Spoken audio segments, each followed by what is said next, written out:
Welcome to the Anglican Diocese of Melbourne's Preventing Violence Against Women Forum.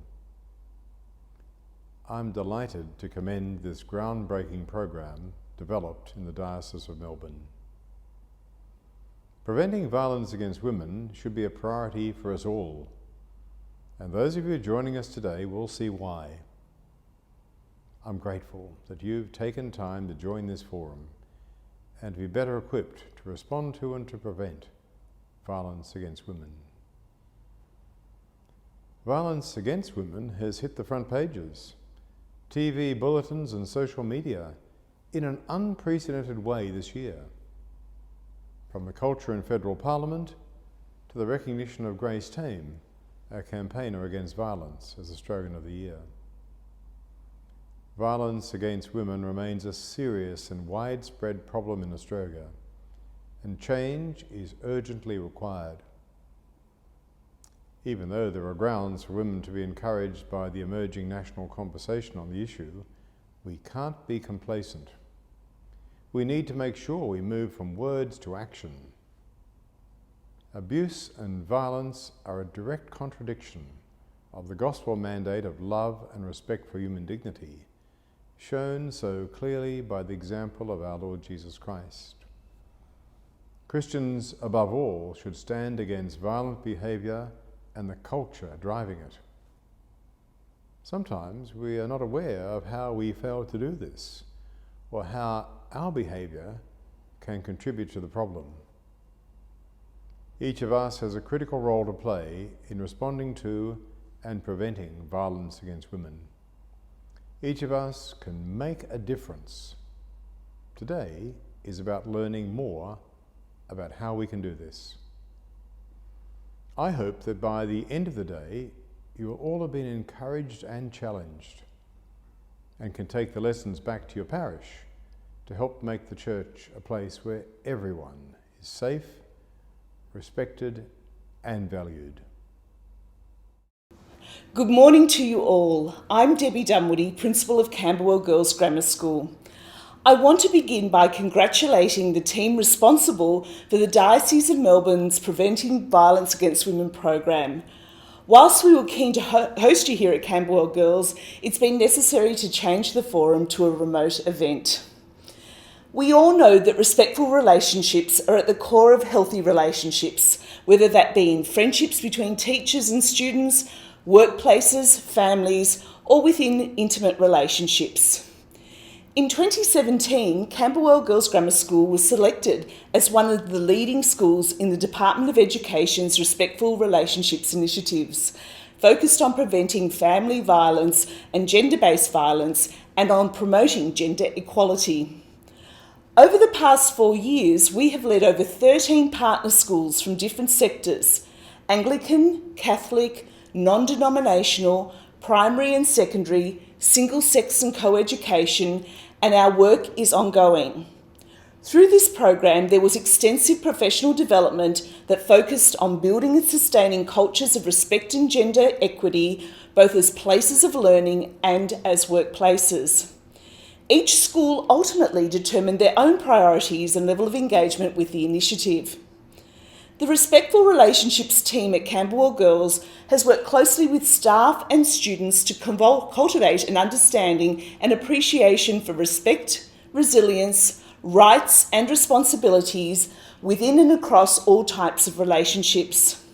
We have focused on 3 key areas to shift the dialogue both within our own and the wider community across both the junior and senior schools. They are student voice, a pivotal component of ensuring that our students take an active and authentic leadership role in our whole school approach to respectful relationships. Secondly, awareness raising of stereotypes, inequalities, power and control in relationships. The aim has been to create a community environment that is informed, confident and ready to step up, lead and to challenge the people and opinions that perpetuate gender inequality. And thirdly, our curriculum and our other programs have enabled us to provide opportunities for our students to understand relationships, the law, gender identity, and to shape their self-concept, self-efficacy, and self-confidence so that they can develop the skills, knowledge, and all else that's required to reject and overcome the gender stereotypes that may attempt to define them. At Camberwell Girls, we implemented a range of new initiatives, including the review and development of respectful relationships curriculum units in our senior school health and wellbeing programs, and they all start from Year 7. Our respectful relationship units teach personal safety, respect and awareness in an age-appropriate and sequential manner with the explicit teaching of sexual consent in Years 9 and 10. Despite the implementation of such programs in schools, continued sexual assault and violence against women, women in particular, highlight that it remains a significant societal issue steeped in power, violence and inequality. That is why it's so important that we come together to have these conversations and to find ways to not only support victims but to address and challenge the key drivers, including gender inequality, rigid gender stereotypes, control and decision-making in relationships, toxic masculinity, and how we can all enable bystander action to protect and prevent such violence from occurring.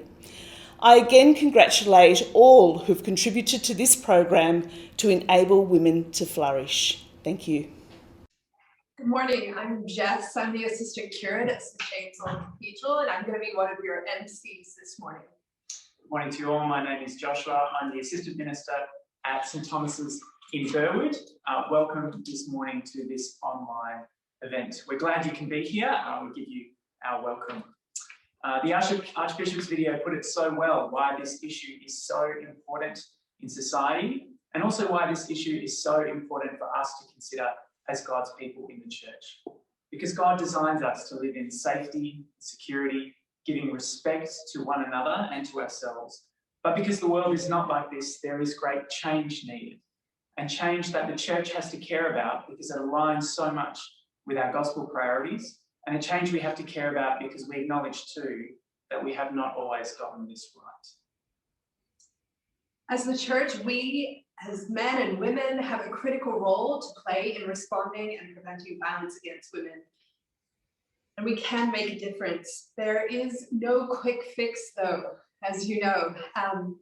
For each of us, we're on a journey of becoming more aware of our own attitudes, beliefs, and behaviors, and considering where we personally need to shift in how we live our lives. Even as women who are very aware of these issues in some sense, I still catch myself examining things in my own heart and life that are perpetuating this. So this morning, we want to encourage you to participate with an open heart and an open mind, to be willing to examine yourself.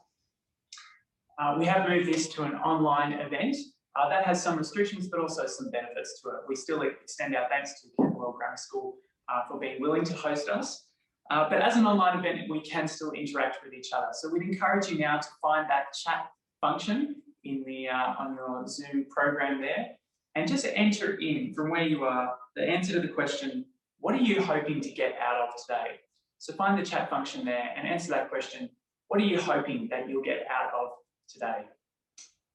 Before we go any further, we want to acknowledge that we are hosting this forum on the traditional lands of the people of the Kulin Nation.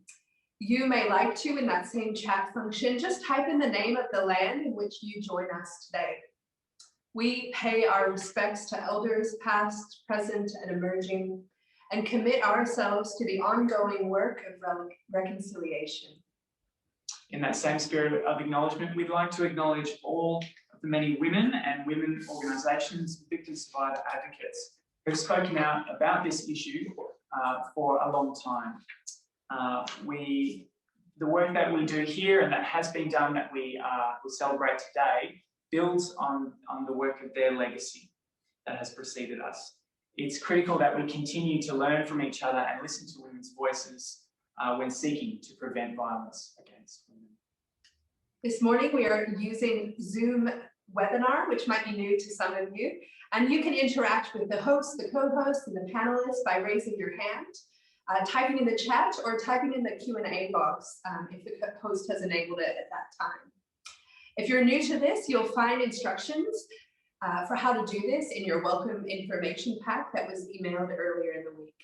We do encourage you as you're joining online to just try and limit distractions, maybe turn off notifications, close down your Facebook tab on your computer, and just try and focus on the information we'll be sharing today.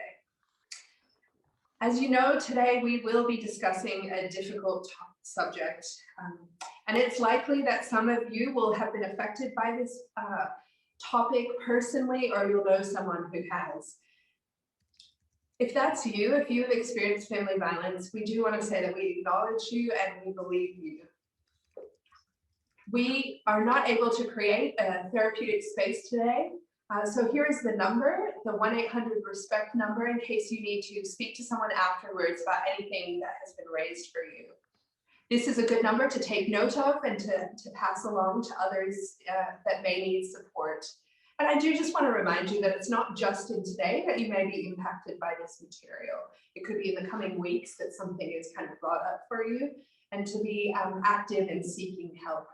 We are really particularly excited that the research from the University of Melbourne will be launched today. That makes a significant contribution to understanding how we can move forward in seeking to prevent violence against women.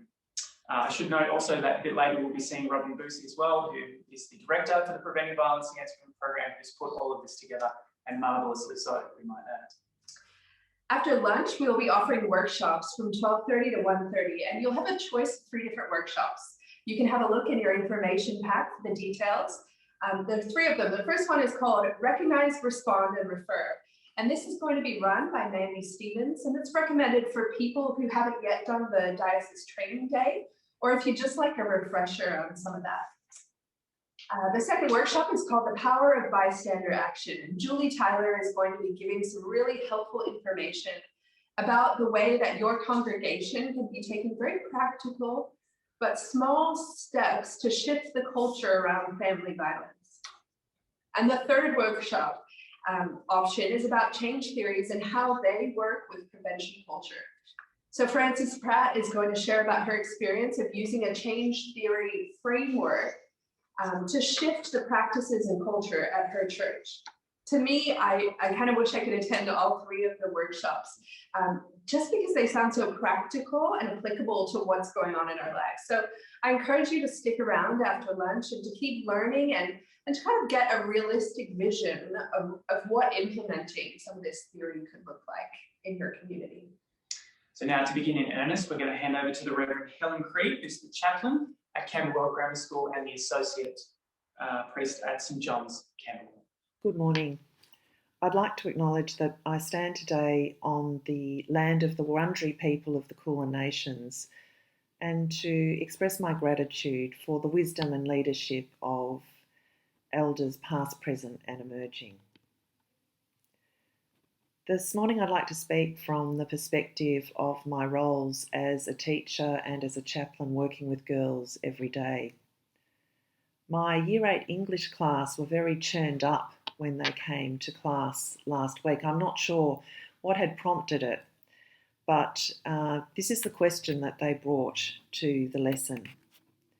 When we were children, why did our parents and teachers tell us that if a boy hit us or pushed us, it meant that that boy liked us? This was not everyone's experience, but a significant number of girls had received that advice.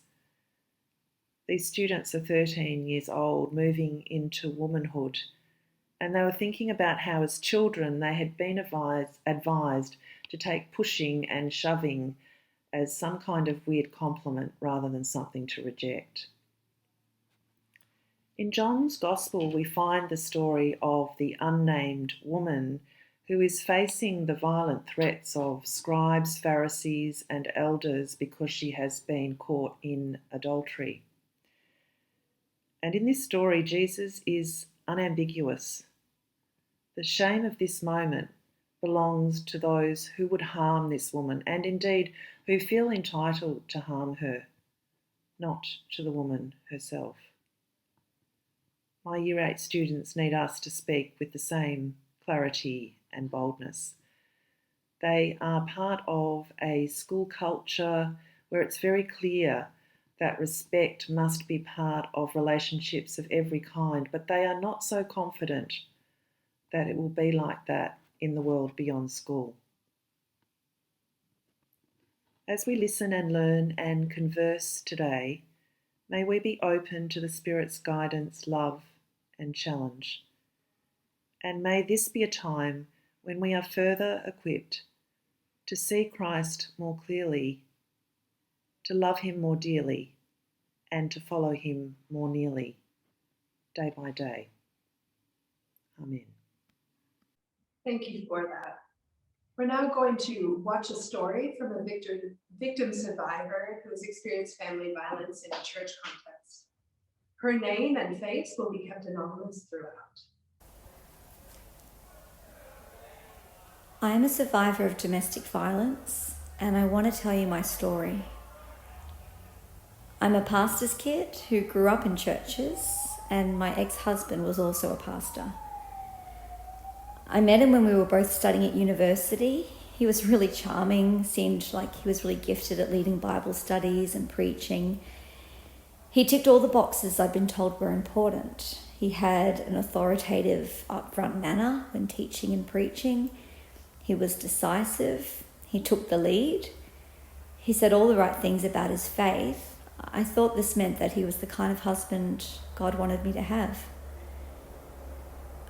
There were some serious red flags even before we were married, like a couple of times when he threatened to break off the relationship when I had my own opinion about something, but I didn't recognize them as red flags because the warning signs overlapped so much with things I'd been told to look for in a husband. They just looked like what I'd been taught to value as strong spiritual leadership.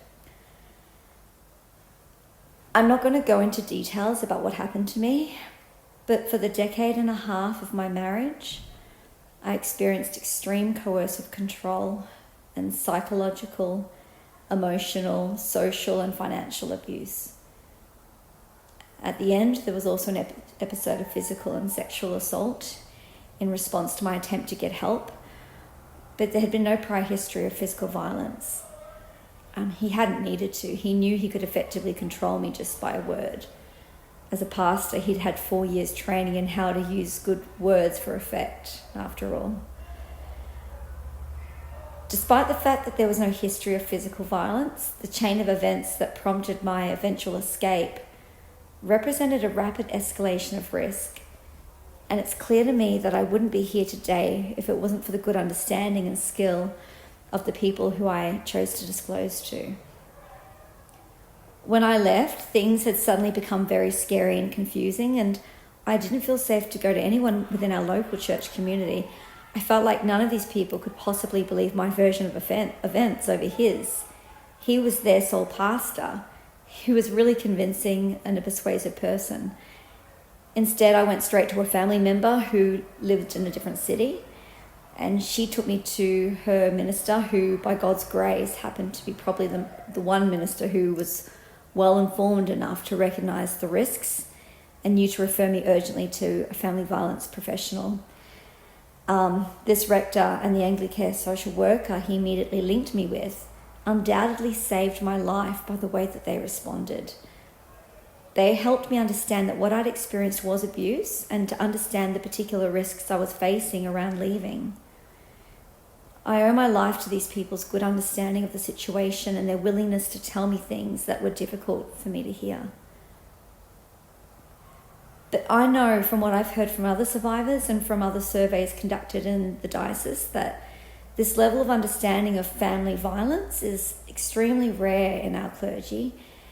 In so many cases that I'm familiar with, clergy have sadly failed to recognise the abuse.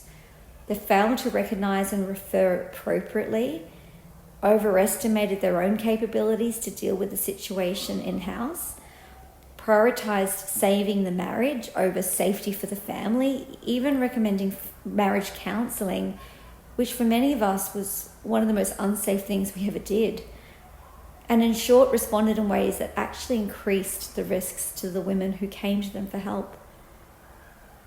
The differences in outcomes for victims between disclosing family violence to a well-informed church worker versus disclosing to an uninformed and overconfident church worker are stark and serious. In my case, the agency in the diocese that deals with abuse situations also got involved in the very early days when I left. And it's their expertise and care that was outstanding.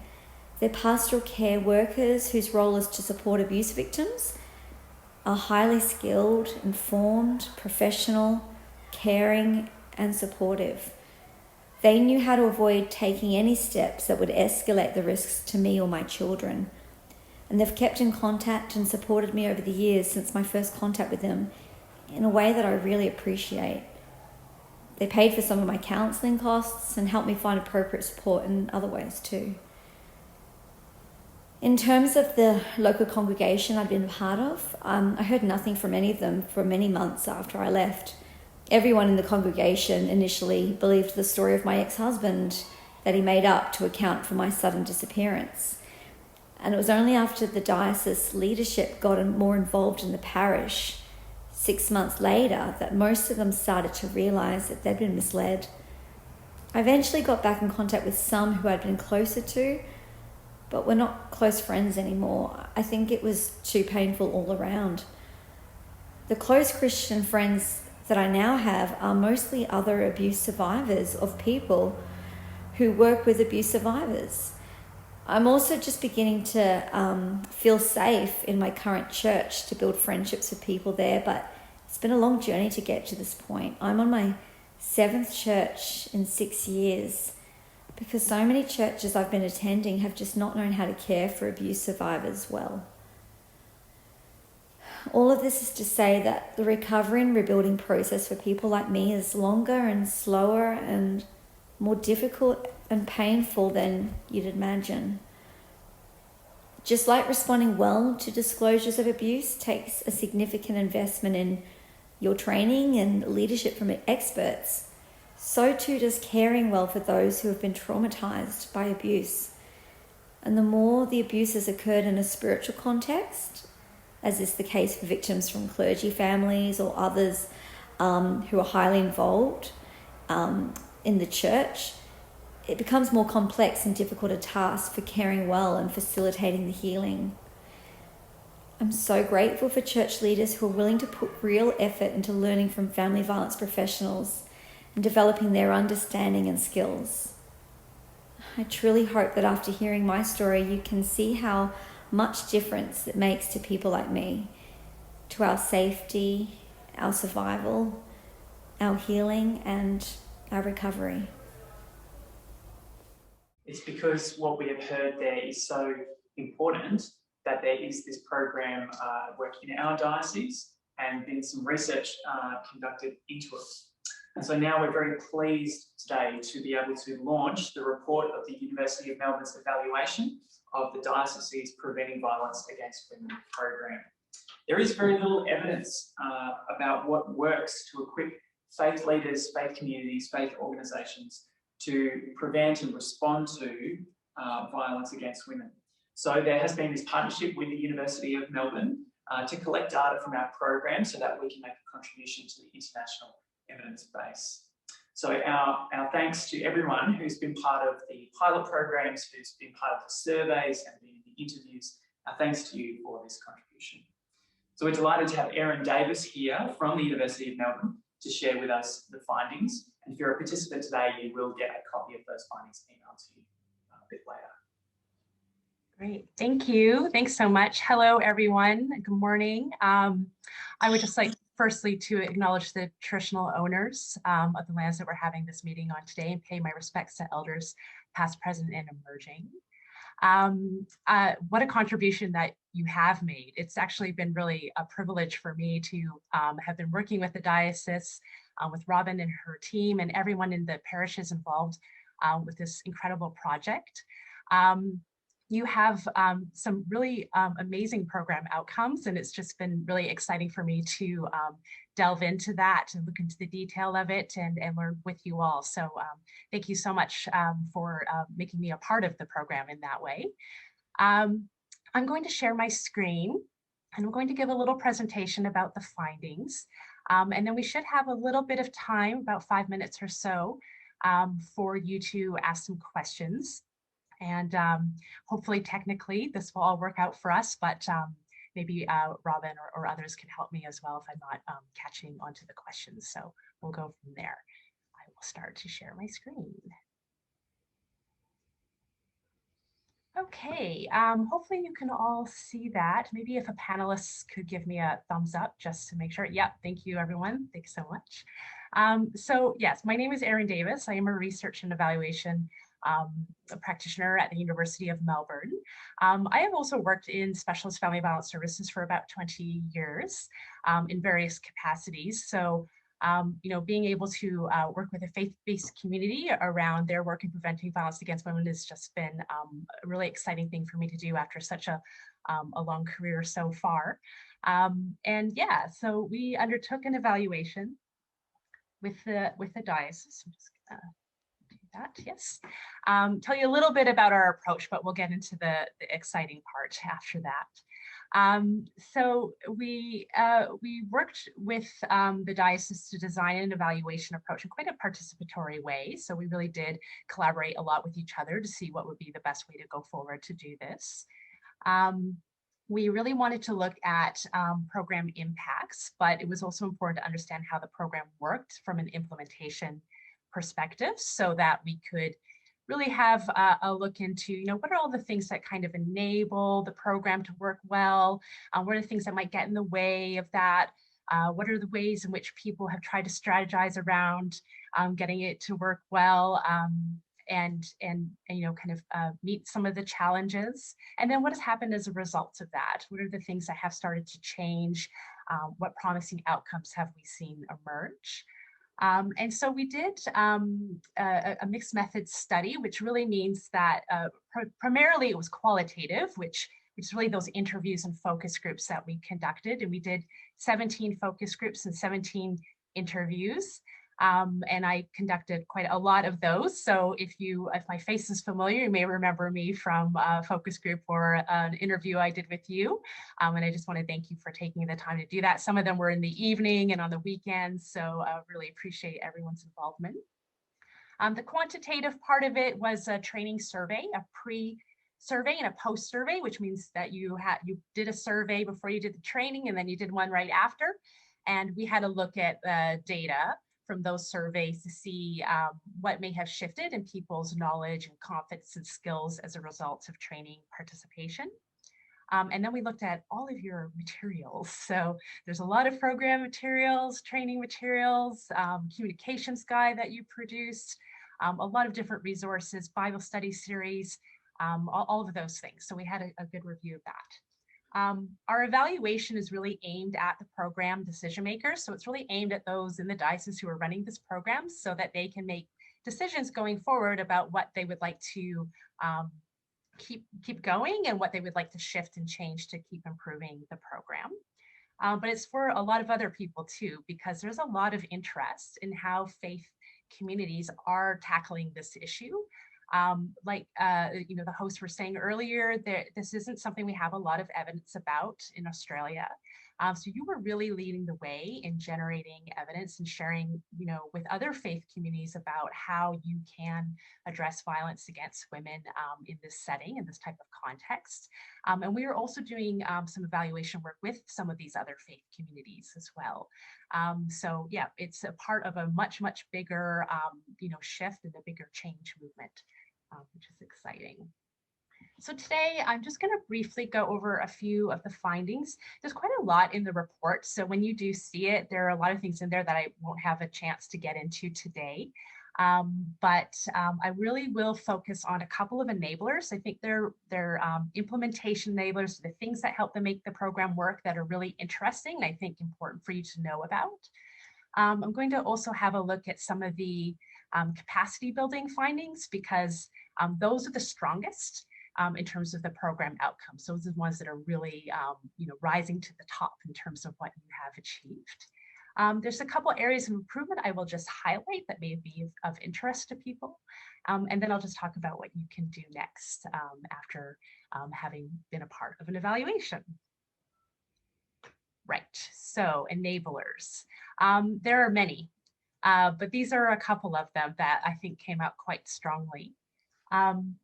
One of them is about connecting the work that you're doing with your faith and with your values as a Christian community. So that came through quite a lot in our qualitative research, that it was really important for people to see, what does this mean in this context and in this place and for who we are as a community? You can run prevention programs in all kinds of places and all kinds of contexts, but it seems what is unique here is being able to connect that with what brings you all together in the first place. So that came through quite a bit in the evaluation, is something to really keep building on, really putting that up front and really putting that forward in terms of, what does it mean to work on preventing violence against women and responding to people who have experienced or perhaps are using violence, from the context of an Anglican Christian, faith community. So that was a really important one. Another one, and it just came through in many, many ways, is how important it has been to enable a sense of ownership at the local level. So at the parish level, or in the colleges that are looking at being involved in this work.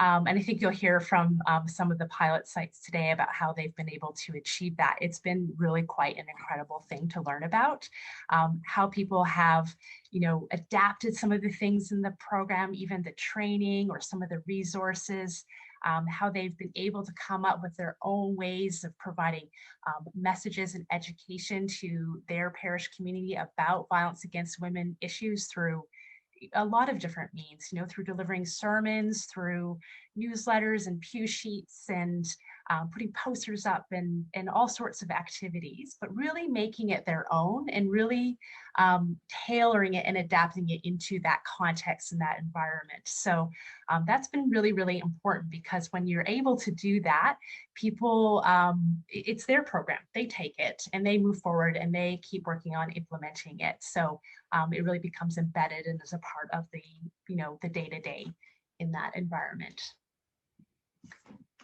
So yes, like I was saying, your capacity building outcomes are really quite strong and really exciting to see. I think you're really leading the way in this respect. There were quite a few of them, so I've just kind of listed them up here for you to have a look.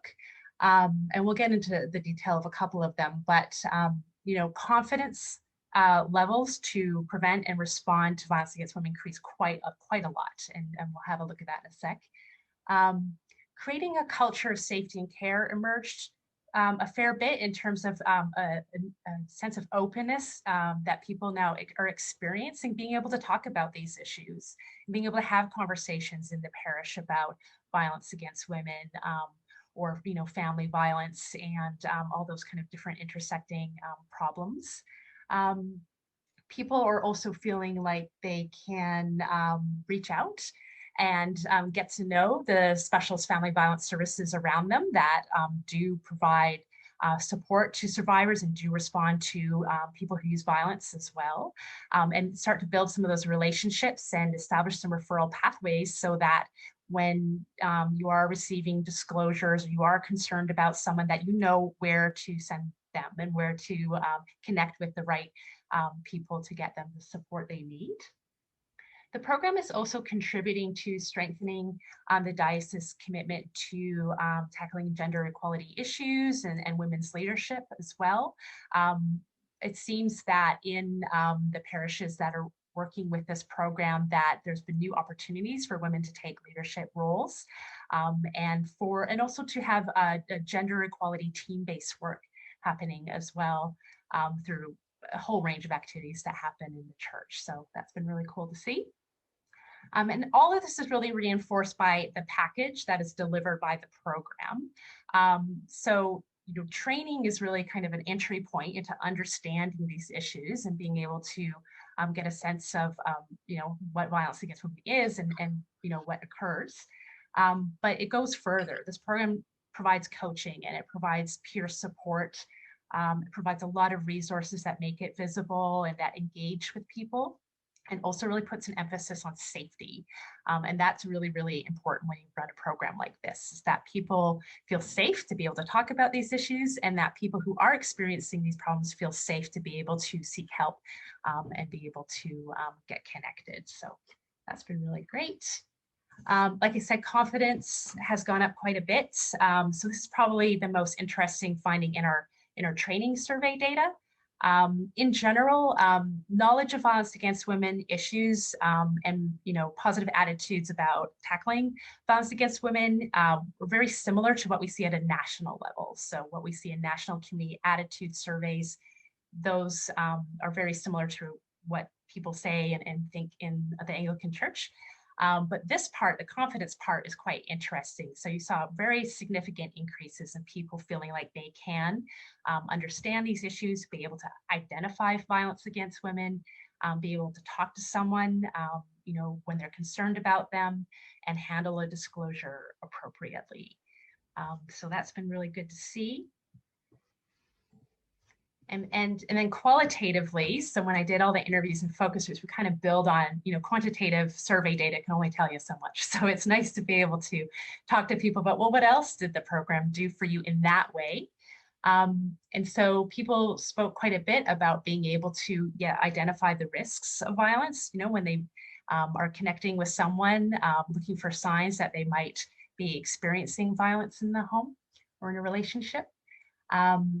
How important it is to prioritize safety, victim survivor safety all times, and their confidentiality, and to take their direction in terms of what they would like to do next. So really putting the survivor in the driver's seat and understanding what they need and how they would like to go about things.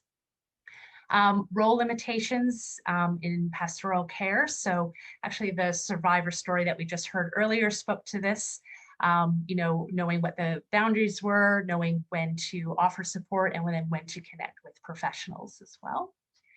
And then, really in terms of the prevention side of things as well, is people spoke quite a bit about kind of shifting the way that they thought about things, some of the beliefs they have about men and women, and about relationships and what a healthy relationship is, and being able to kind of catch themselves and shift the way they spoke or thought about things, feeling more confident to speak up when they felt that perhaps women's ideas weren't being heard or being dismissed.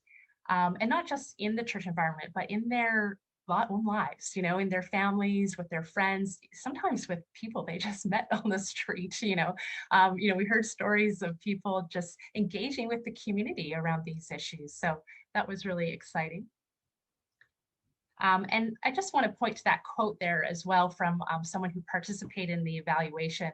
I think that really shows the value of training, coaching, mentoring, peer learning, and everything that this program offers, because what this person is really pointing to is it's not just about what they're going to do in their parish, but what they can possibly take into other places. And that really just creates a ripple effect of the impact of this program going forward. I will just highlight a couple areas for improvement.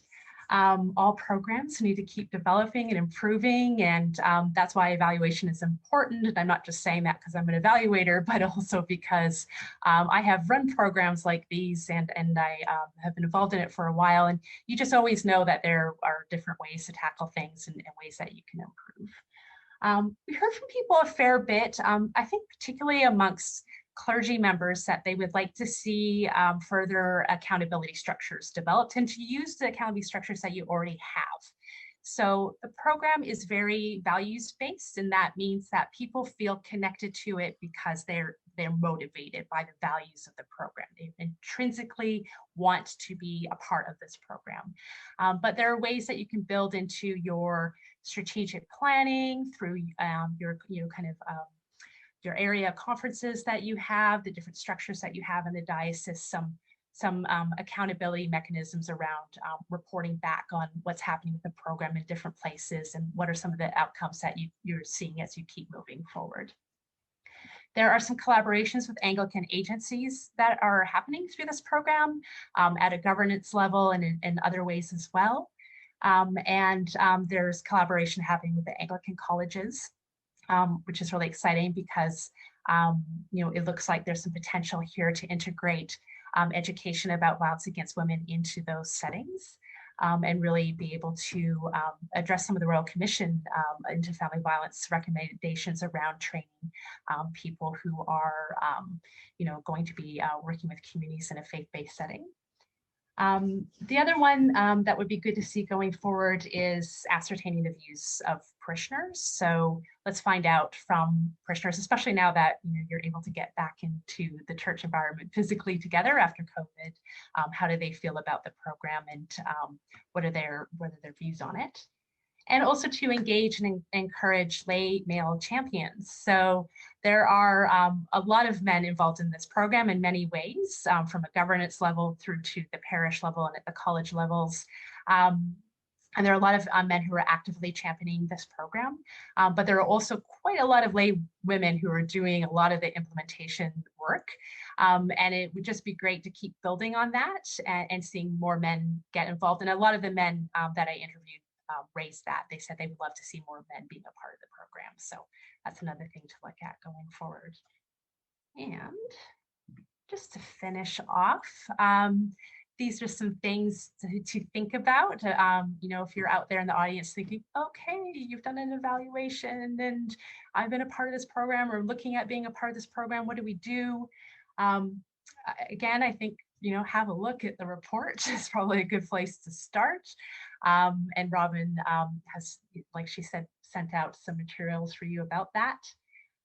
Obviously, the diocese is offering an excellent training program, and it does have real value and other support. So please engage with that, seek advice, and think about how you can do this in your own context. So that taking ownership aspect that we found in the evaluation, have a think about that, because it's really, really important way to get this program working.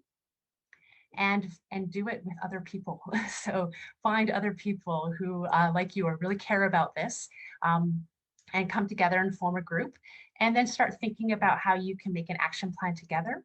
And I guess if I can say anything, you can start small. It can just be about putting posters up. That might be the first thing you do.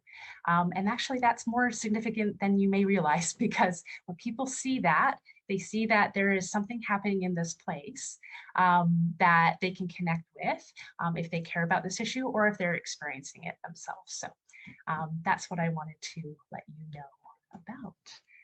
So that's it from me. I'm just going to stop my screen. It's given us a lot to think about and to learn from, and I think it'll probably take a while for us to digest everything and to think about practical next steps for us.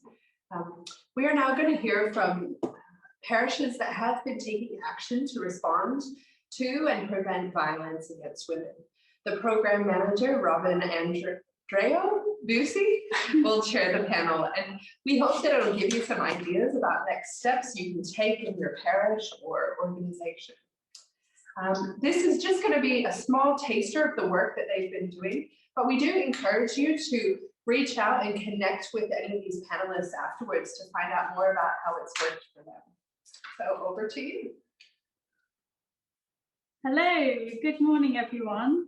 It's so great to join with you this morning and see so many people connected. Thank you for coming today. Hopefully you're pleased now that you see the hail outside that it is online. You can be cozy at home.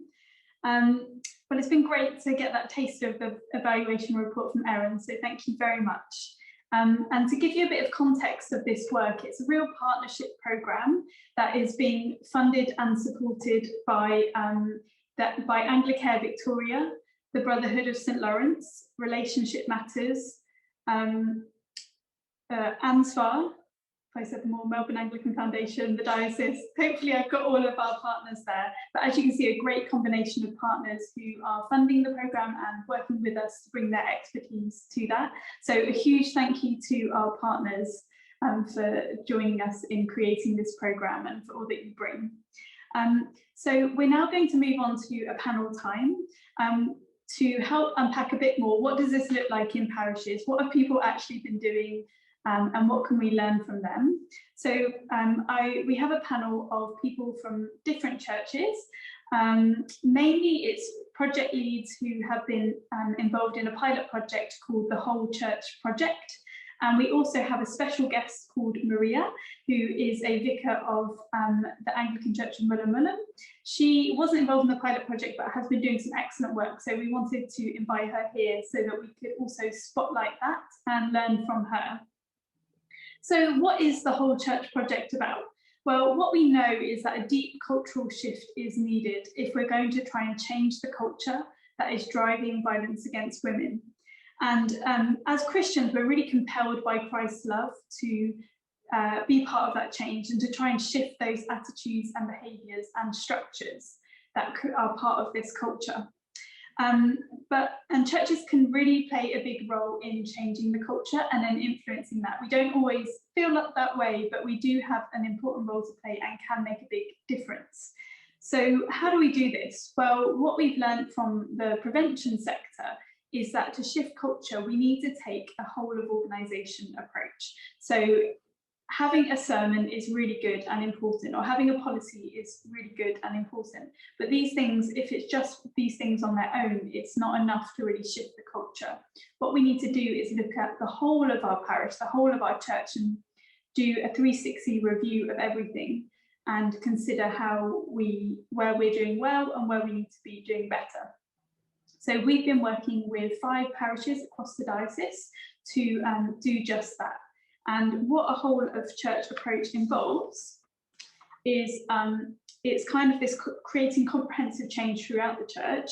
It includes training for staff and volunteers, looking at teaching spaces within the church, considering the church culture and environment, building partnerships with local community organisations, and of course making sure that people in the church are ready to respond to disclosures safely. So the churches do a self-assessment and they also come up with an action plan of what to prioritise. So I'm going to be asking questions to the panel, and we will be able to hear all their wisdom. So to begin with, I'm going to ask a question to Angela, Lindy and Karen. Across all the pilot churches, you have really done a fantastic job of leading change, and what you've achieved is very impressive, particularly that you've done this during COVID times. Angela, as the vicar of St Augustine's Moorland and as the project lead for this project in your church, what stands out to you as a key win, or what is something that you are particularly proud of?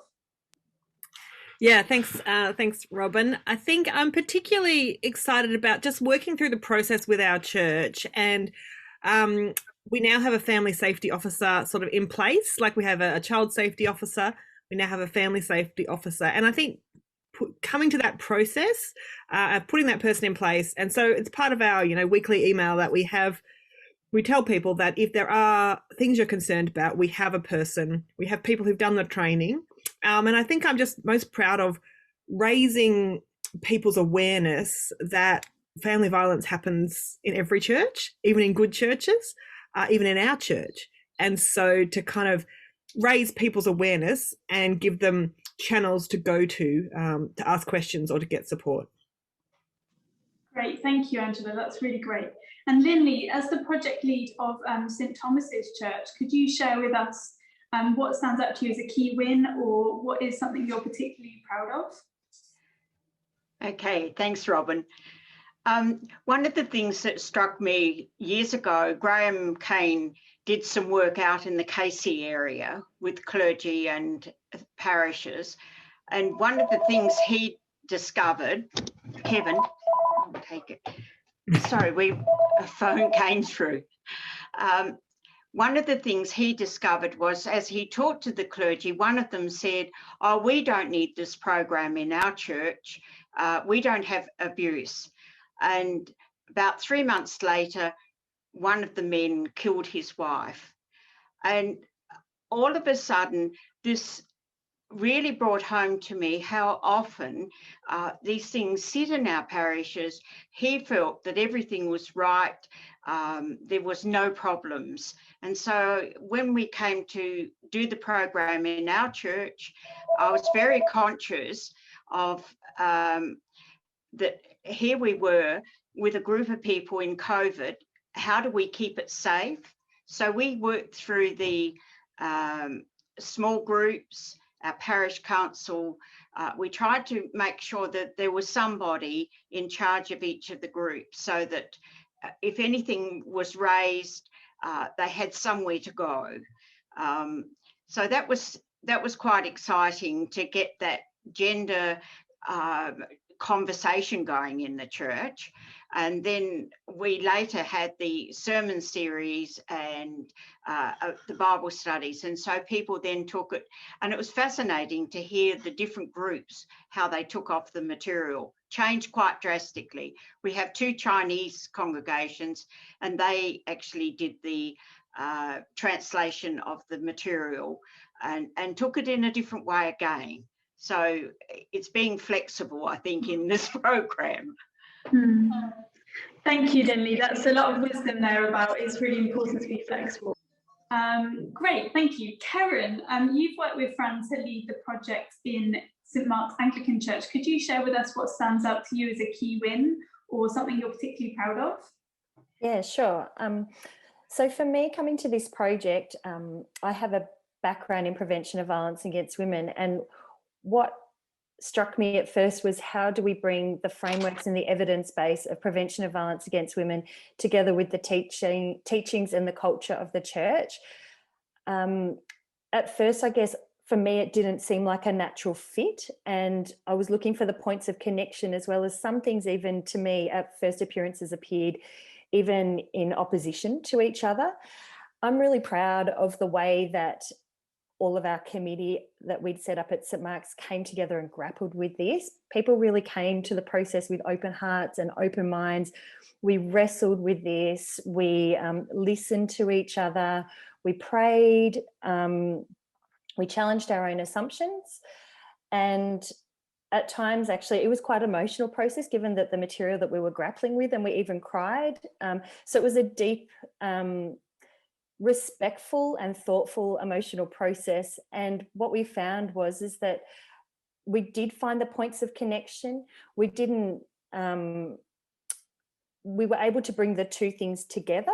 We didn't cherry pick or adjust the alter the evidence base, but we were actually able to wrestle and bring the 2 things together. And I'm just so proud of the way that when we brought them together, we just had such a powerful approach to proceed with our work, and it just created such a wonderful foundation for taking this forward with. Thank you, Karen. And I remember many a phone call where we shed a few tears with you as well as we reflected on this. And with prevention work, it's very much about reflecting on ourselves as well. So it can, and reflecting on how we might need to change. So it's a very personal, deep journey.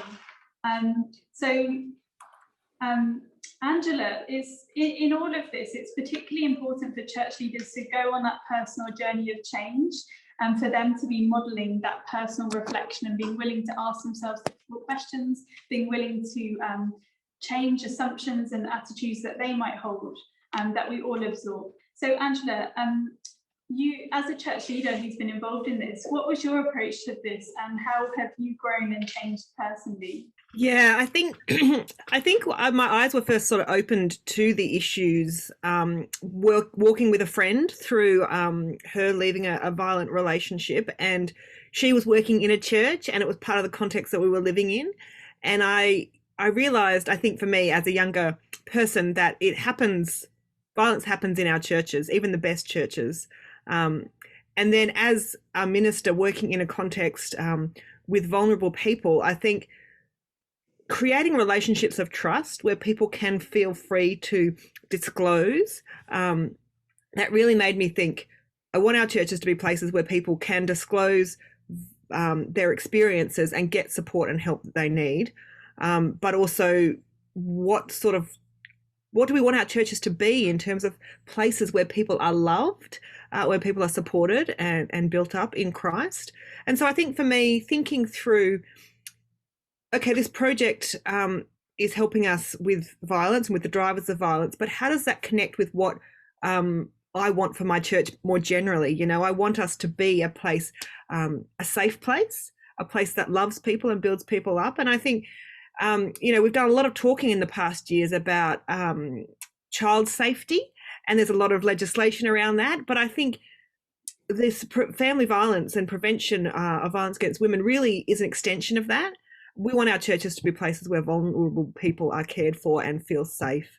And so I think in the ways that I wanted to talk about this project, I wanted to say this just fits with who we want to be as God's people. We want to care for the vulnerable. And we want to hold up the brokenhearted and provide safe places for people. I think in terms of my own growing and thinking in this project, it was incredibly helpful to do the training. I'd walked with people and had some ideas about how to help people, but to think about the prevention angle was really helpful.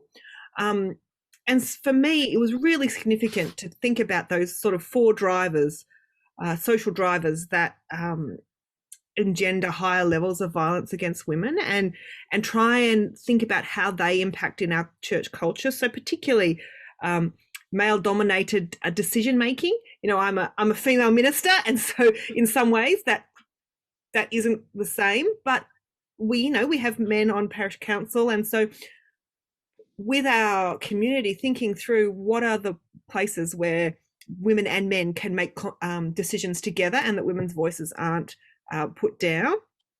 And I think having respect towards women, and even thinking through some of those fixed ideas about masculinity and femininity, I think it can be very nerve-wracking for church leaders to think about gender, to think about sexuality. That kind of opens a huge can of worms. But I think to bring it back to we want to create safe communities where we love people as Christ loved us, and part of doing that is thinking about how we express ourselves and how we love people.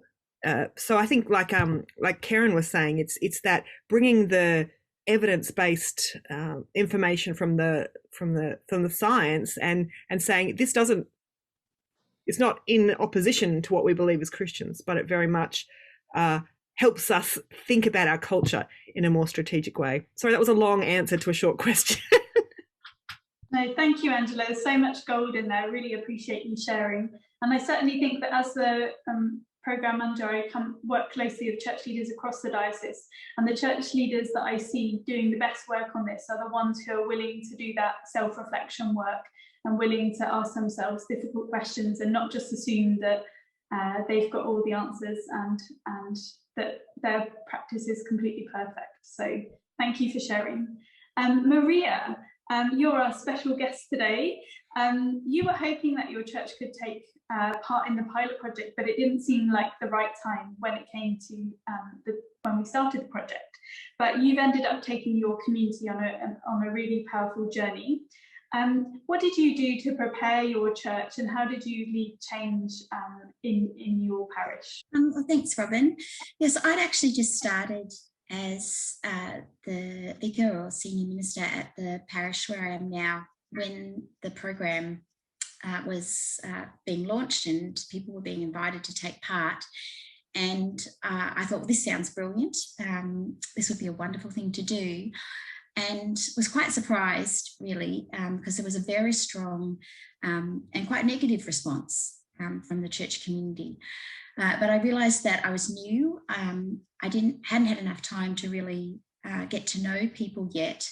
And so it seemed very clear that the wise thing to do was not to push, but rather to say, okay, it's not quite the right time now. Perhaps we can still do something in this area. And actually, some people did come forward and indicated that they were really keen to think more about it. One of the things that I realised was that semantics had a lot to do with it. So some of the terms that were used, even just singling out violence against women, was creating quite a strong emotional response for some people that perhaps wasn't matched with the same ideas that I had in mind or someone else might have in mind. So I changed the way that I spoke about it for nearly the first year. And even though it was perhaps a bit less accurate, I used the term family violence because I didn't want people to sort of close down and shut their ears before I'd even had a chance to talk about what we were really on about. And this actually while really simple, it worked really well. People started listening and thinking more about it. So that was one of the things. The second thing I realised was that understanding and education was really vital if people were going to get on board. So after Robin's excellent day seminar, I used that Parish Council PowerPoint presentation material that she provided for us, and I did that with my Parish Council. And then we invited people to a small group to come along. And again, we went through that material. And we actually went through that material the first couple times that our small group met, so that if others wanted to join in, they all started sort of on that same page. And as we started actually looking at that material and people started realising what we were suggesting here, the change was huge. It was just so many people had these different ideas that came to their mind when they first heard that term of what, not just what that meant, but what it might mean for our church to get involved in response and prevention. So understanding was huge. And in that process, it turned out that we had some amazing women survivors in our church community. And what was incredibly powerful was being able to just listen and hear them. And I think that's probably been the biggest turning point for our church community is so many people had, no idea. So many people still have no idea, but to actually, about what some of their friends perhaps at church had been through. But to hear from survivors and to listen was huge. So that's what we spent a lot of the first year doing. The initial group that met decided that we should start just by listening before doing anything. And that was our first big task. Thank you. That's a really good tip to start with, listening. Maria, I'm going to ask you another question because I think you've done some good work about connecting with your local family violence service. And this is something we try to encourage churches to do because we're not family violence experts, but we're so lucky in Victoria, there's wonderful services for us to connect with locally.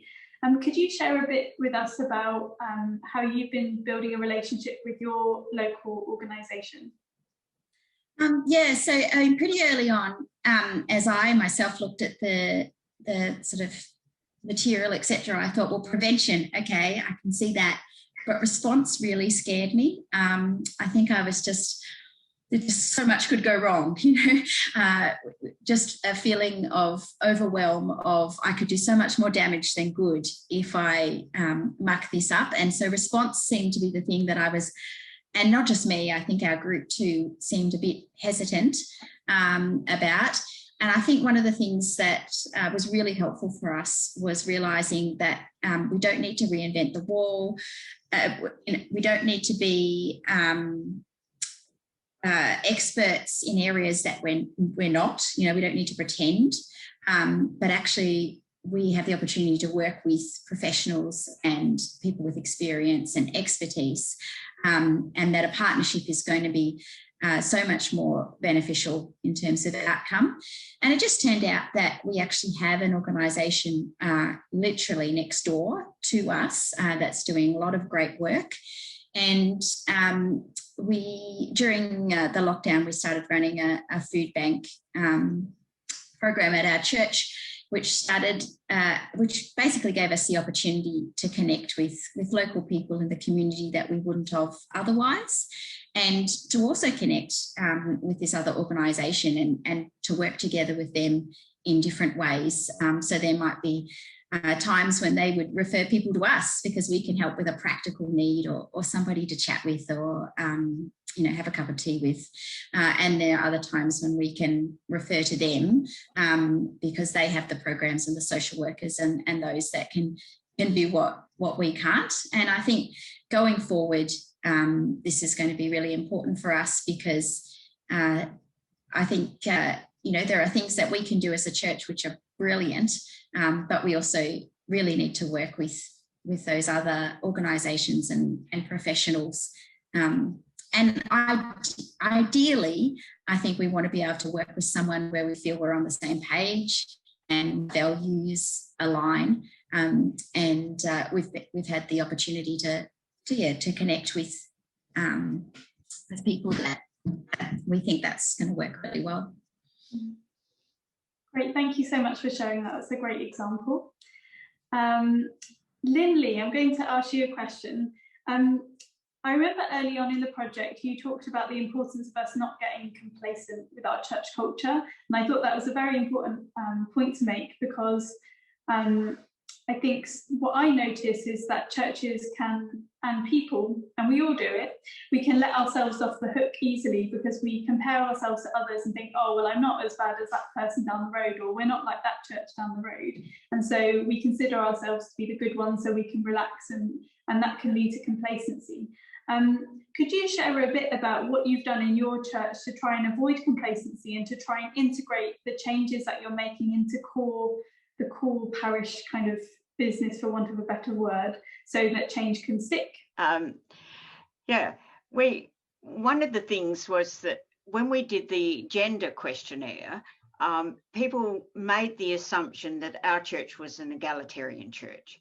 But as we started to talk in groups and have a discussion, we realised that we were quite different in our thinking. We needed to hear each other, hear where other people were.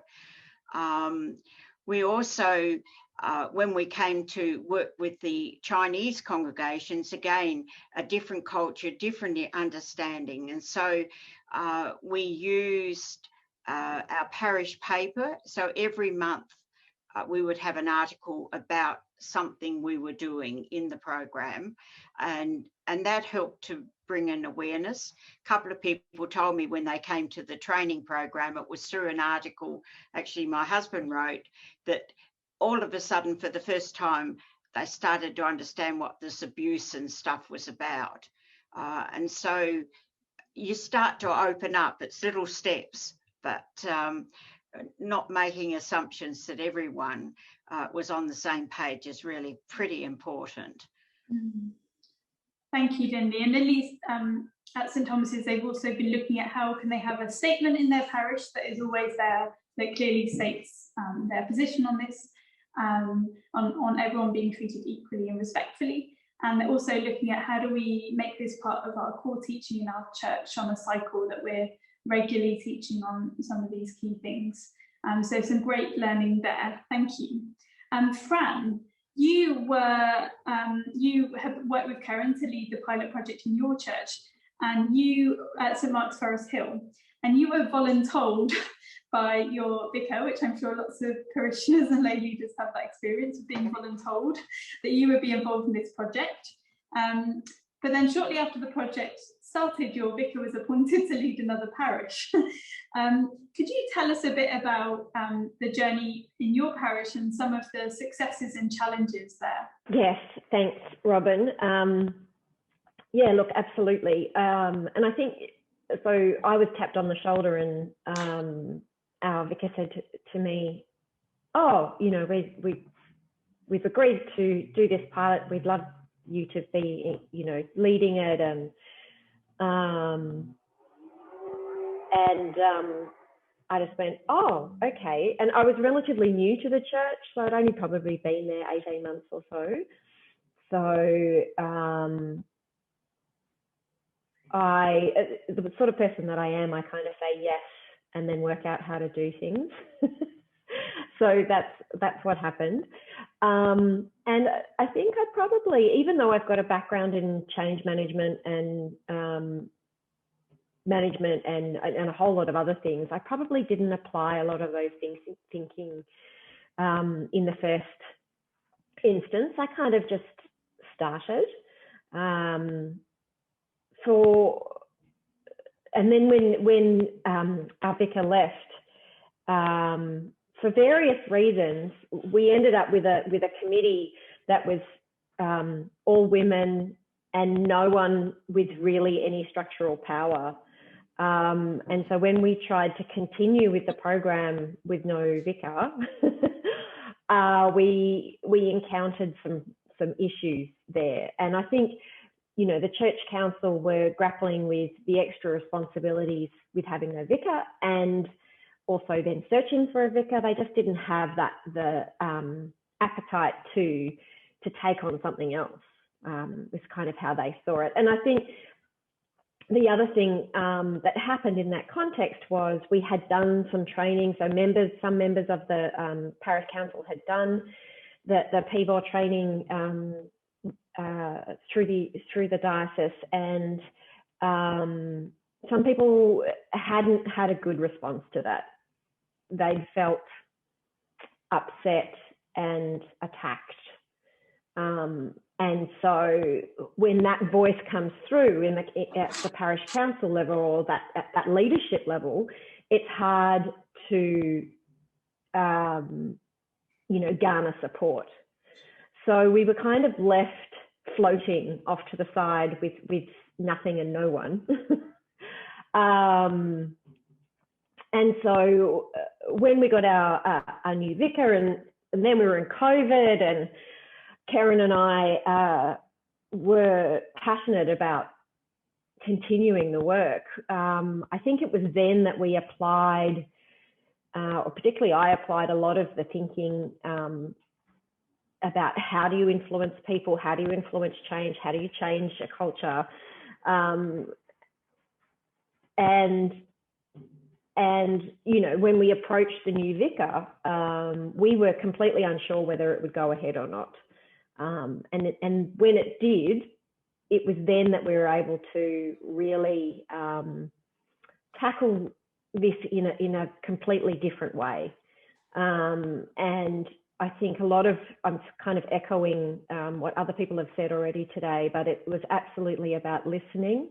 It was about understanding those power bases inside the church, both structural and influence, the influence-based power bases, and taking those people along and helping people understand that this is a serious issue, and that we need to look at it because we are beautifully and wonderfully made, each one of us. So to me, it is absolutely about safety, but it's also about helping everybody thrive and shine. And that sometimes that means we have to do seemingly innocuous things like change the morning tea roster to have some more gender equity. And I think sometimes those messages can be confusing until people understand why that's important. Thank you so much, Fran. And if you'd like to hear more about the great things that Fran and Karen have been doing in St Mark's, you can go to Fran's workshop later on today. Thank you for what you've shared. And as we've been uncovering, some of this material is quite difficult. So although Mandy and I try to be very gentle on the training day, it does ask some difficult questions about the messages that we're absorbing and living with, and some difficult questions for us to reflect on ourselves. So I think there's definitely one of the great things that we've learned from St Mark's is creating more space for that discussion and unpacking and digesting of that information, so that people after the training day have that space to ask more questions and unpack it rather than let it fester. So thank you to Fran for what you've been teaching us. Hannah, now before I get on to Hannah's question, I just want to acknowledge that today is a very white day. Everyone involved in the forum on screen is white. And I just want to acknowledge that this reflects where we're at as a programme, and it's not where we want to be. We have a diverse diocese and we want the programme to reflect that. And one of the things that came up in our evaluation is that the programme needs to do more to be a better support to our congregations that are culturally and linguistically diverse. So I just want to acknowledge that and say this is not where we want to be. But to help us learn how we can do better, I want to ask Hannah. Hannah, you led the project at Epiphany Anglican Church, and you're also the women's minister. And your church is culturally and linguistically diverse, so we've been learning a lot from you about how to work better. there. So would you be able to share with us, please, what you considered and what your approach was in doing that? Yeah, thanks, Robin. That was a super helpful introduction. I'm glad you said what you did, because I'm very aware that in my community, I'm speaking on behalf of a whole lot of different kinds of people, and obviously my perspective is just, my own.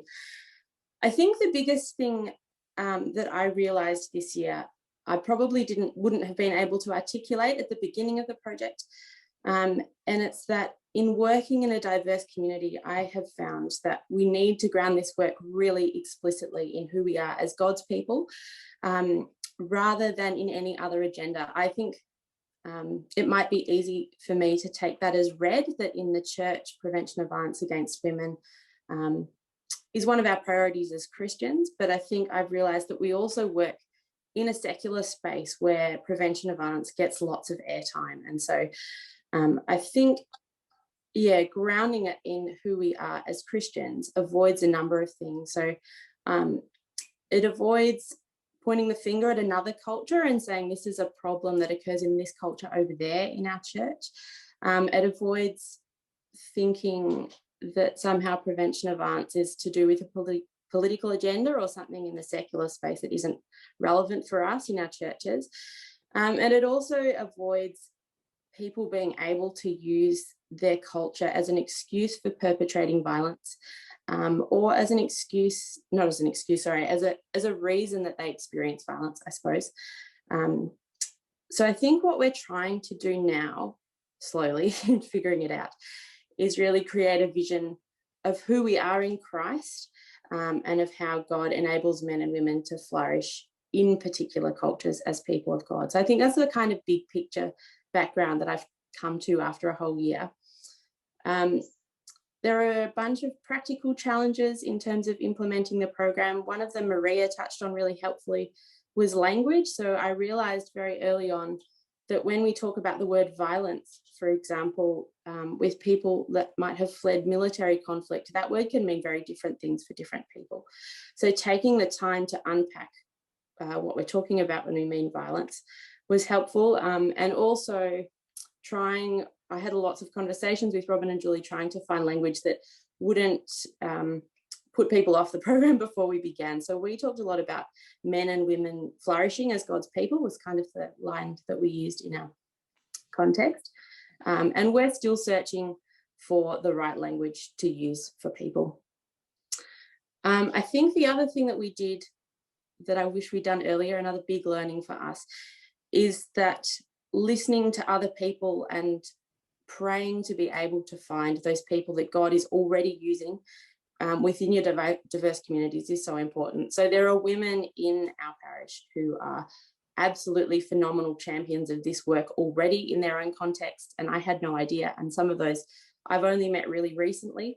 So I think making connections with those people, and for me a lot of it's just saying, is there anything that we can possibly do to enable you to do what you're doing more, is a big thing. And the other thing is being prepared to adapt the materials and the resources that you have from other people for your context. So Robin and Julie from the Diocese were really gracious and generous in allowing us to change quite a lot of things so that we could communicate better with our people on the ground. So sometimes that meant using a different context of communication. So instead of using a kind of Likert scale survey, we ended up using a more qualitative conversational sort of survey for one part of the project, as an example. What else did we do? And having lots and lots of conversations with people on the ground. I think the other thing that we're still working on is figuring out how people engage and learn across different cultures. So I was talking to a member of one of our communities recently, and she's one of these expert women I was talking about. She suggested that we do some training that's based around role playing, which is not something that we kind of previously considered, but if that is an effective way of teaching people, then, you know, that's a great thing to do. So yeah, I think that's it. Lots of listening. Thank you, Hannah, and we've learned so much from you, from your approach as well. So thank you for being willing to be generous and help us to learn from you and help us to learn from the wonderful women and champions in your church who are doing great work already long before us. So thank you for sharing your wisdom there. I'm now going to ask Karen a question. Karen, you've worked, as you said, in the primary prevention sector as a professional there, and now you've been involved in this primary prevention project in your church. What are your reflections on what church has to bring here and why the church's contribution is needed, what those differences are, and what you've noticed in that comparison? Yeah, sure.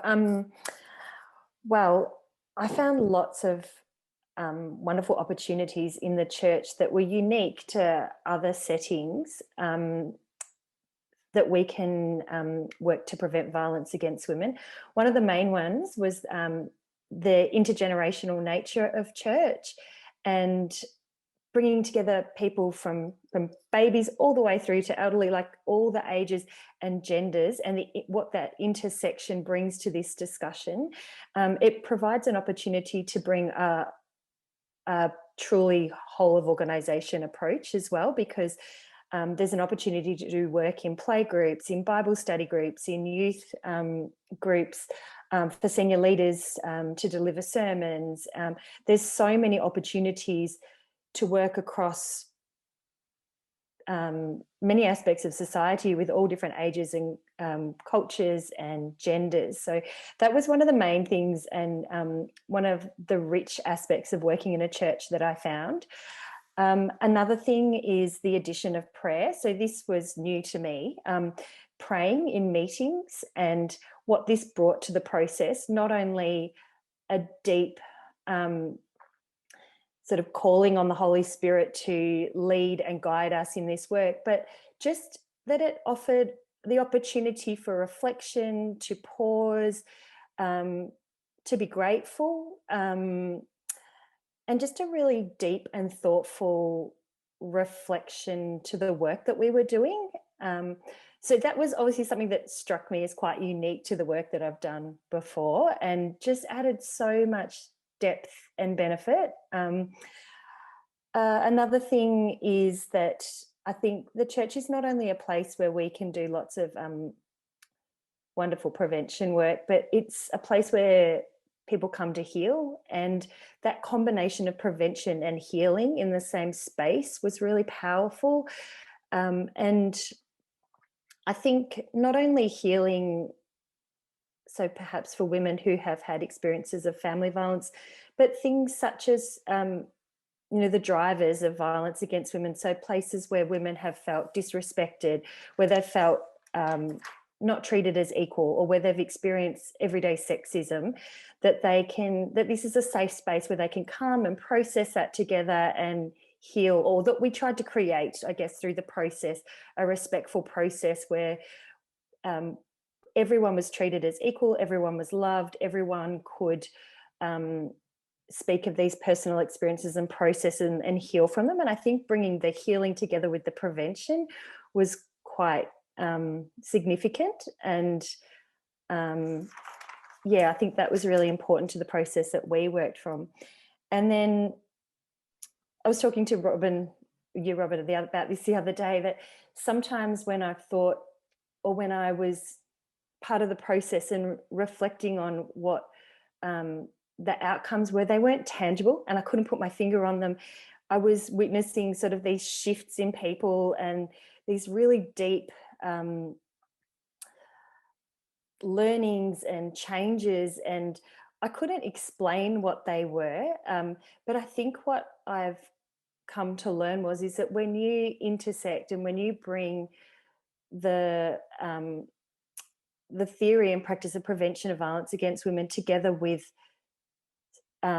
faith or with Christianity, that you're getting to a really deep spiritual place, that you can create some really powerful change. Like I observed people that, as part of St. Mark's, they don't just go to church on Sunday and that's it. As a Christian, they don't just go to church on Sunday and then carry on with the rest of their week. Like their Christian beliefs and their faith are deeply embedded in them. And so when you work in this space, it just changes hearts and minds. And then that change is carried through that person in all aspects of their life. So we witnessed many ripple effects of men from our committee or that had worked as part of St Mark's on this process,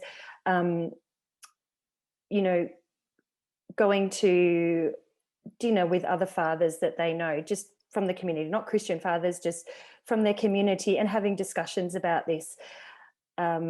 People that took this information back to their kids' schools, or like just many, many ripple effects, because when you bring this together with this deep spiritual belief that people have, it just gets carried through all aspects of their life. And so I think it was kind of hard to describe this sort of profound, deep change that we're seeing in people and the wonderful impacts that it was having. But I think that's what it was about, that just bringing faith together with the importance of doing this work just created so much wonderful change. So I guess they were sort of the main points of difference that I observed, or just some of the main things I observed that you would attribute, to working in a church space to do prevention of violence against women.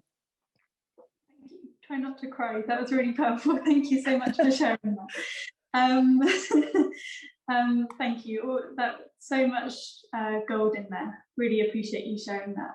I'm going to go off script and ask a different question here, because another thing I want to acknowledge is the fact that apart from our MC Josh and my husband who's behind the scenes helping out, we're all women, and one of the things that has come up in the evaluation is that we need to engage more men. And this is not just a problem in the church, this is one of the things that is true across the work in this space beyond the church as well. And we, as I say that, we have some absolutely fantastic men. I have male clergy who regularly email me encouragement and prayers. The man who got the diocese going on this work, the person who got the diocese going on this work is a man. And we have so many examples of men just coming to meet us here and say, I want to be part of the solution, what can I do?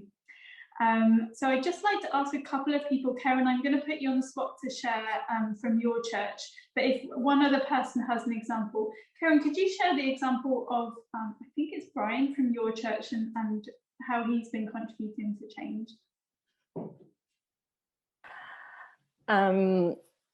Yeah, so I guess something that I've observed is that all of us that came to this process at various points, we're not sure what contribution we could make, that we were like, well, some people were saying, well, I don't have a background in prevention of violence against women, or for me, I don't have a strong theological background, so what can I contribute to a church environment? Or I'm a man, I've never experienced these things, so what can I contribute? And I think we all wrestled with that, but and for Brian, and I hope it's okay that I'm sharing his story, but he's an older man. I think he's in his 80s. And one day he said, I just don't know what my role is here, what I can bring to this process. And apart from the fact that it was really apparent what he was bringing to me, he was just modeling all the things that we were talking about in terms of respectful relationships, and he talked about his grandchildren and all sorts of things,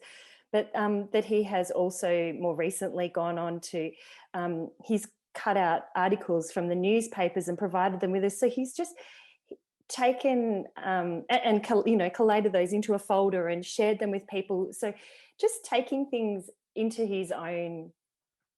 in his own way and making a contribution. I don't feel like I'm representing the wonderful contribution that Brian makes that much, but I think that was just the experience of all the people in the committee, that we all kind of went, well, what's my role here and what can I bring? But so many people just brought wonderful things to that all, your life experience, whether it's just your life experience or whether you've got a business background and change management like Fran, or whether you're in your 80s and you have so much wisdom, to just share through your life experiences and through observing your grandchildren, or taking on small tasks, which might seem seemingly small, cutting out newspaper articles and helping us to understand how this stuff is being represented in community. Everyone just has a really amazing part to play, and that Brian just did that in his own way, as did everyone. So I hope I've relayed that story as you were hoping for, Robin. Yeah, that's wonderful. Fran, do you have anything to add to that from St Mark's? Yeah, I think that was one of our big learnings the second time round was to involve more men, and we made that an explicit thing that we did. And I think what was really wonderful in that was just witnessing how the men journeyed and did really grapple and felt okay to feel uncomfortable with the material and be really honest and open and clear about that. And, you know, we weren't looking, I suppose the process that we went through with them, with all of us, didn't mean that everyone needed to be necessarily on the same page, but we all acknowledged that for us individually, we all needed to grapple with what this meant for us as an individual, what it's meant for us as a father or a parishioner or a church council or a man or a woman or a whatever. And so we were very mindful that everyone's context was different. And I think what was so great about that process, or the outcomes of that process, was just to see the men take that journey and where they came to. And as Karen had said before, you know, examples of them actually using the material and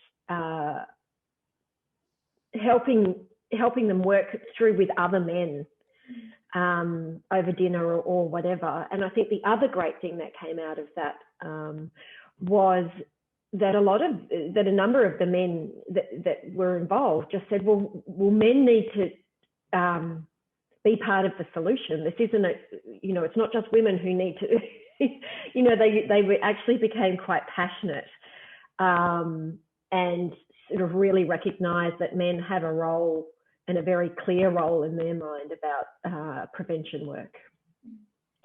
Thank you so much, Fran. And that's a really good point to end on, is that we all make this culture together, and we need to work together. And if you're a man listening, we really need you. We can't do this without you. You have a really important role to play in helping to shift the culture and using the influence you have in the spaces that you're part of to model change, but also to challenge where things are not right in the culture. So we really invite you to join us, and thank you to those who already are. The chances are, if you're listening in, you're probably already part of that journey, and we hope that you can help us to invite other men to be part of that journey as well. So I'm going to now move to the final question, which I'm going to ask to Maria, Fran and Hannah. So I'm just going to ask you if you could be quite brief in your answer so that we can end on time. So Maria, just to end, what would be advice or a top tip you would give to people listening today who are thinking about engaging their church or taking the next step in their church? I think probably don't be discouraged if there's an initial sort of negative response or a lack of people that seem to want to get involved, because I think it's such an emotional issue. It's something that often takes a bit of time, and just as an encouragement, the people that were initially quite negative in our church community actually came on board and became people really strongly passionate about doing something. So change can definitely happen. Be patient. Thank you, that's a really good tip. Fran, could you share with us what your top tip or advice would be as well? Yeah, I think as I said right at the beginning, my response to most things in life is to start talking about them.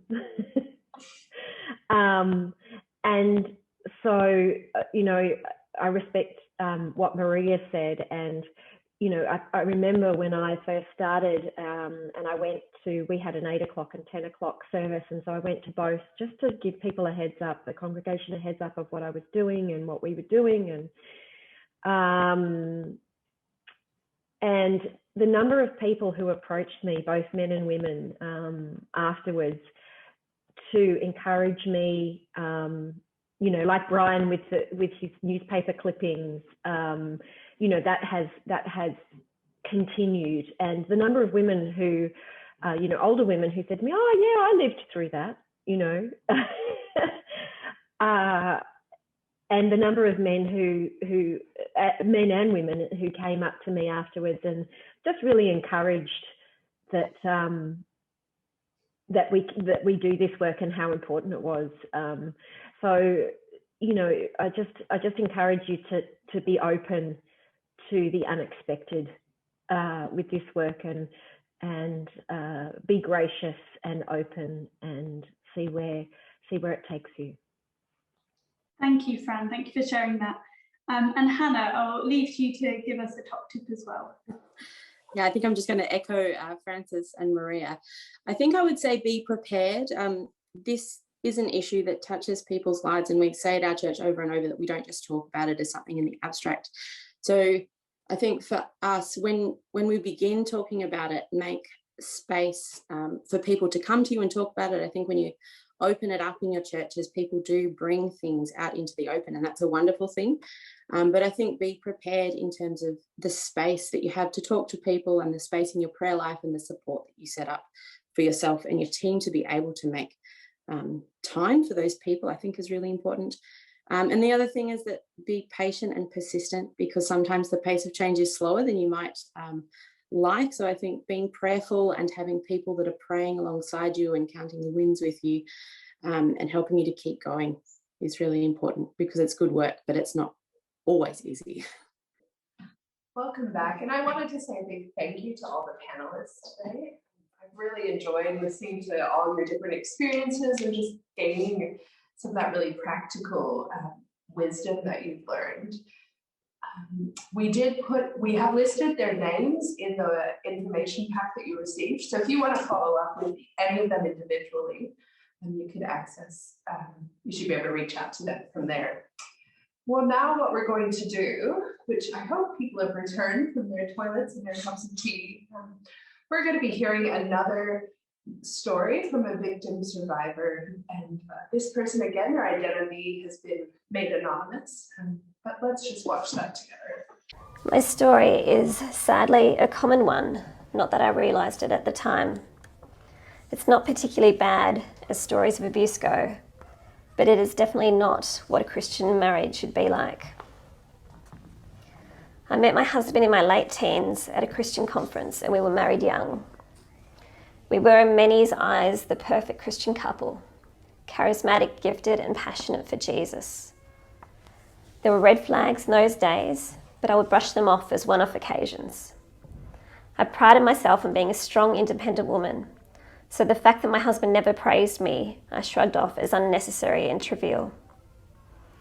He told me all his problems, and I would listen and help him. He told me how much he needed me and what an anchor I was. But my vulnerability to abuse came through seeing myself as strong, because he groomed me to meet all his needs and ignore my own. It was a creeping eradication of myself, but it felt selfish to complain, so I just put up with it and hoped and prayed that one day he would get it and treat me better. His ministry would take priority, and I drifted further into the background after babies. He was so persuasive. He would argue with me for hours until I was so confused about what we were talking about that I just gave in and ended up apologising. If I didn't agree with him, if he even noticed some hesitation in my voice, he would lecture me until I caved. If I held my ground, he would guilt trip me by threatening suicide. He'd intimidate me and block doorways or abandon me. He'd make jokes at my expense or embarrass me. And so I kept a list of things to discuss with him, waiting for him to be in a good mood before bringing something up. The kids would ask me everything. If I said, "Go ask your dad," they would refuse and ask me to ask him. I started making excuses for him too. I'd tell the kids to be quiet because Dad's stressed, when really I was trying to keep them from setting him off or being in the firing line. All this strategizing and surviving I thought was normal because that's all I knew. He'd insist that the kids and I sat with him in the front row at church. He would micromanage everything at church and at home, and we all just accommodated to him. This is what's known as coercive control. It is so subtle that I didn't even see it happening. My time and my energy everything was monopolised by him and his needs. I felt like I was either his mother or a child. There was never any mutuality, and we were constantly walking on eggshells. And after decades of this, I had scooped out everything of myself that got in the way and was barely existing. I began having panic attacks when he got home or when I could feel an argument brewing. I had nightmares every night, and my jaw had seized up from clenching my teeth, and I left marks on my palms from digging my nails into them to block out the trauma. As I became more depressed, he got angrier. He'd ask me loaded questions like, "Do you love me? Do you? Because if you did, you would do X, Y, Z." He'd say that if I was just more loving, more affectionate or affirming, everything would be okay. He wanted me to fight for our marriage and said that he needed me to help him fight his battles, and that me not doing such and such was pushing him towards sin and temptation. Everything was a question of my loyalty to him. If I argued, he'd say that I was expecting him to be perfect or was holding a grudge. Then he'd punish me by giving me the cold shoulder and not speaking to me for days or sleeping in his study. Things felt like they were so bad, but not bad enough, and I was so confused. I actually wished that he would hit me, just so that I would know that it was abuse, and so that maybe people would believe me. But he didn't need to. I was a doormat by then, and it didn't take much to bring me into submission. Godly guilt did that just fine. I reached out for help many times. The first time, I told the wife of his mentor that his temper was a bit out of control sometimes. She responded by saying that anger will come out somewhere, usually with the people you feel most safe with. When I mentioned our situation to another senior pastor's wife, she said I was being a little hard on him and asked me to forgive him and reminded me that Jesus forgives my sins. Other times I tried to speak to helpers, but he'd get suspicious and make it too hard for me to see anyone on my own.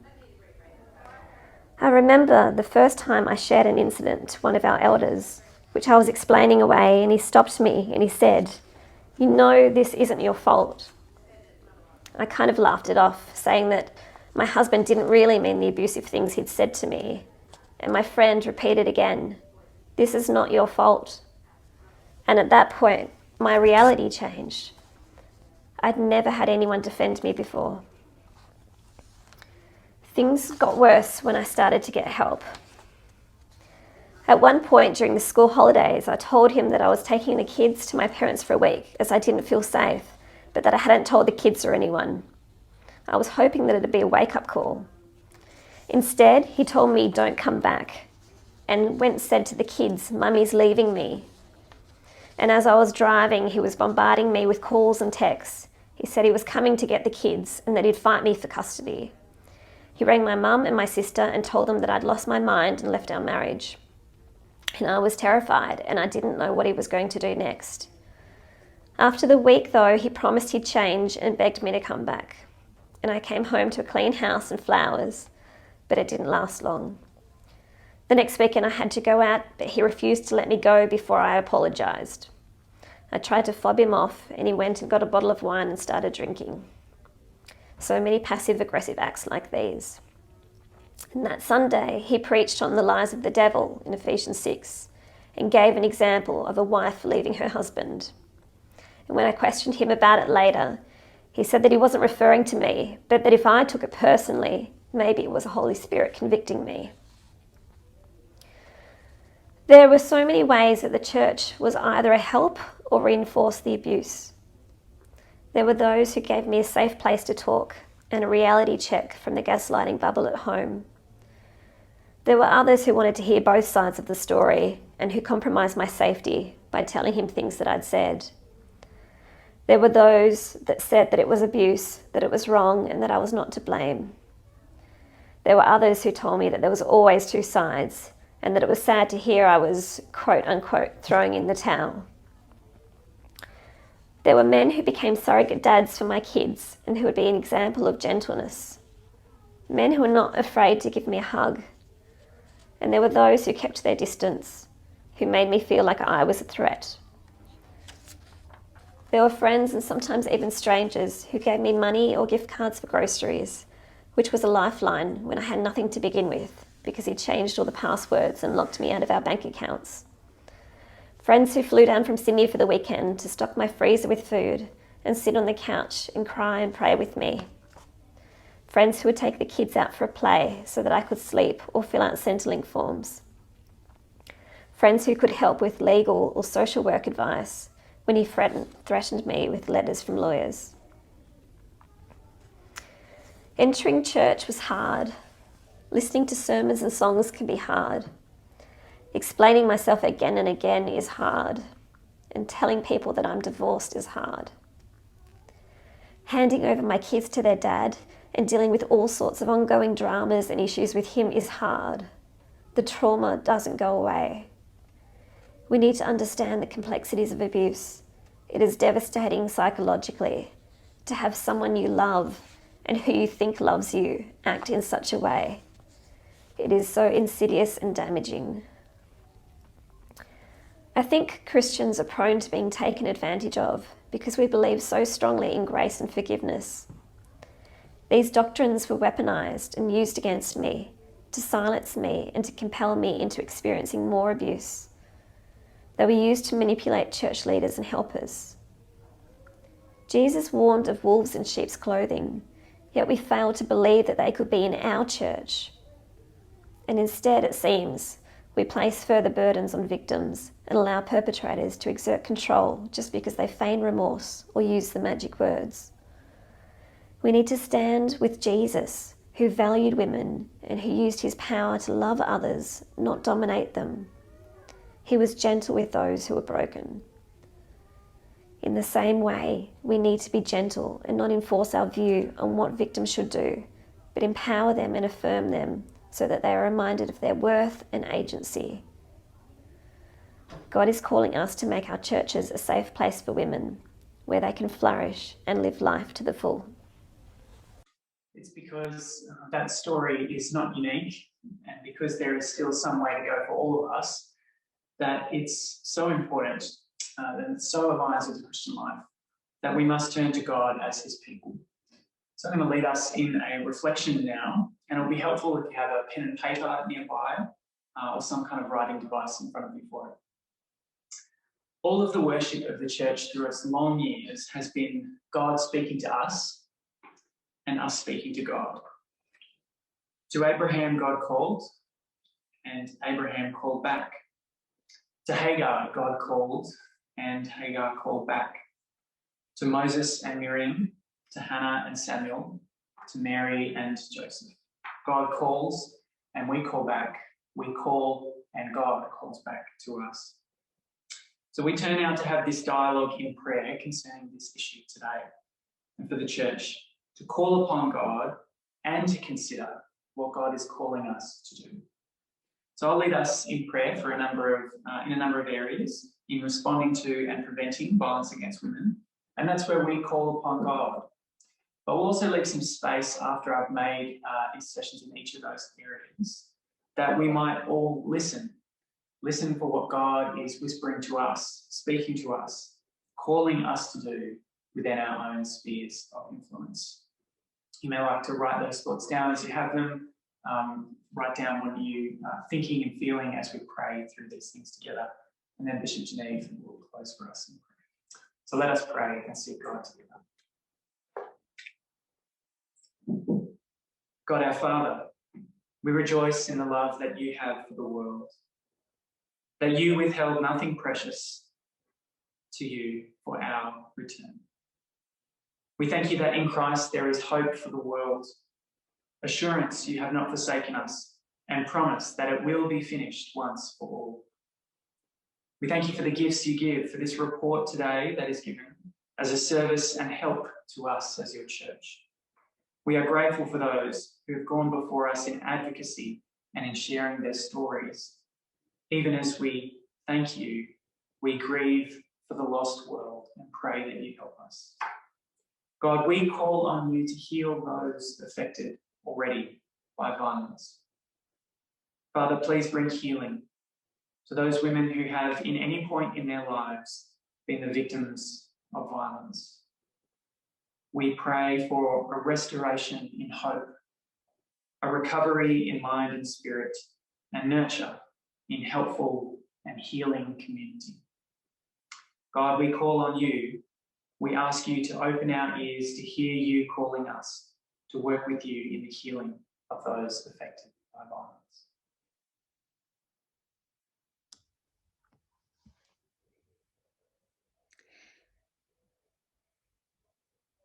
Gracious and loving God, we thank you for the courage of survivors in telling their stories. Help us to listen to them and to you. Thank you for each of the churches represented on the panel, for their work in their churches, for their courage in bringing about change.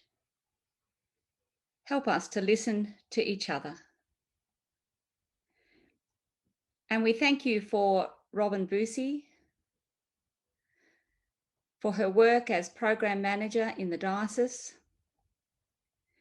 Thank you for her courage and giftedness. Thank you for the generosity of our partner agencies in enabling us to have a full-time Program Manager, and for the difference that has made.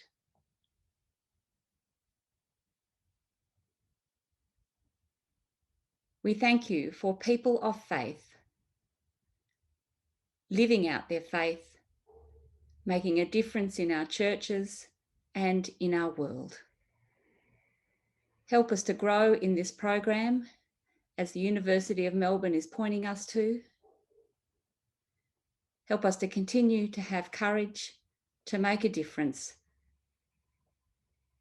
in our communities.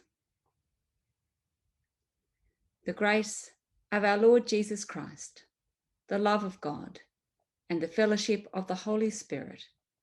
Amen. We certainly feel compelled here to continue listening and take some more time to listen for what God might be calling us to do. So we were just discussing that here. We certainly feel compelled to. So we think we might just leave a bit more space now for all of us to continue to listen for what God is calling us to do. So let's just take that time together while we're still here, still in the space of thinking through these things, to take time and listen for what God is calling us to do.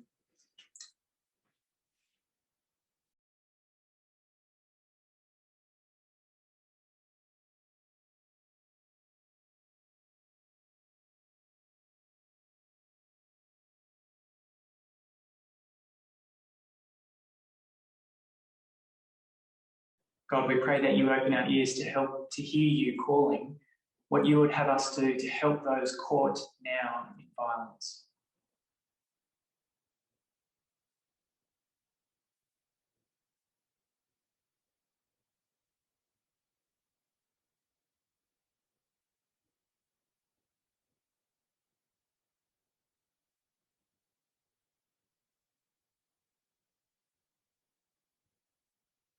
Father, open our ears to hear you calling how we might serve the world, serve you in helping our society come to terms with its violence.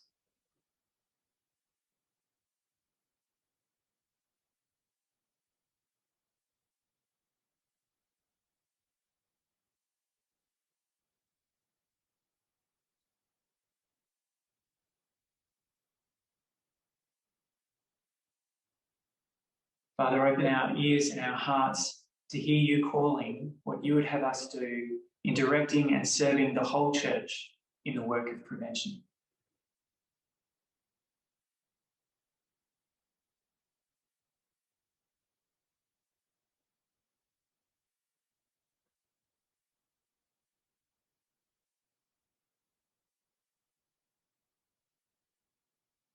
And God, as we go forth from here, we pray that you help us to clothe ourselves with the armour of faith, that we might stand with the belt of truth around our waist and putting on the breastplate of righteousness, as shoes for our feet, to put on whatever makes us ready to proclaim the gospel of peace and reconciliation.